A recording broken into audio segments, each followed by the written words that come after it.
let's start with you, Joe. Having covered Raila, you're probably the person who's interviewed him most, you know, and having covered Raila, how does this feel for you now?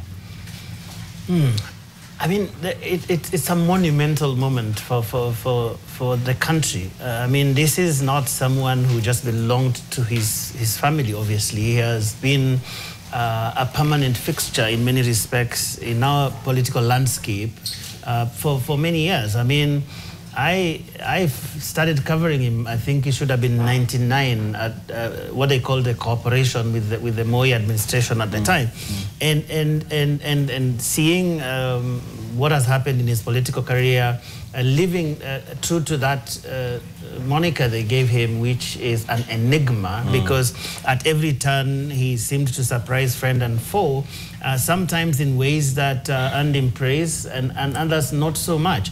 But at the end of the day, he's this person that it was difficult to imagine the politics of the country without Raila Odinga. And therefore, for me, it's the question of, wow, is this really true? This is big, this is different. And to just imagine, even for a second, talking about Kenya and not mentioning Raila after a few sentences is something that I think even a lot of Kenyans will take time to actually get used to. But I think it really is a significant moment in the country.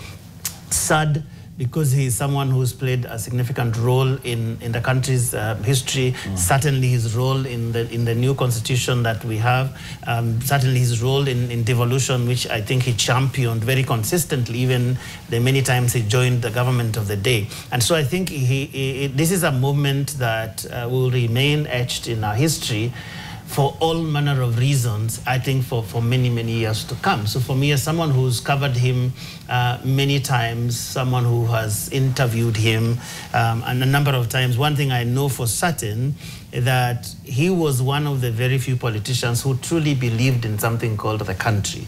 That at every turn you may disagree with his existing political positions and all that, but then he is the one person who, one of the things that you speak to people around him, you listen to him, that motivated him the greatest was this idea that yes, we may have differences, but there's a point beyond which we cannot go if it involves, therefore, destroying the country. And I think that for me was something that stood out, just having covered him for those many years and also listened to him speak about what he believed about the country. So he will have, I think, a mixed kind of legacy that, you know, many people will say many things about him, but that thing that I think you can't take away from him, that he had this sense of country, unlike very many politicians today. All right. Smart, what are your initial thoughts and feelings about this situation? I think, as